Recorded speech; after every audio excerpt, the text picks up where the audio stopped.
যারা পরের হক মেরে খায় তাদের ইবাদত কতটুকু কবুল হবে এই বিষয়ে যদি কিছু ব্যাখ্যা জানাতেন। ভাই, পরের হক যদি কেউ মেরে খায় আর এই লোক ইবাদত বন্দেগী করে, ইবাদত বন্দেগীতে তার আমল নামা কিন্তু বাড়তে থাকবে। খাইয়া নামাজ পড়বা, আল্লাহর কুরআন হাতে নিয়ে বলছি, ওলামায়ে কেরাম আছে, সুদের টাকা খাইয়া নামাজ পড়বেন, নামাজ কবুল হইতো না। ঘুষের টাকা খাইয়া নামাজ পড়বেন, আল্লাহর কালাম সাক্ষী, একটা নামাজও আল্লাহর কাছে কবুল হইতো না।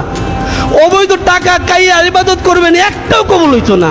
অন্যের সম্পত্তি নিজের বানায় ইবাদত করবেন, একটাও কবুল হইতো না।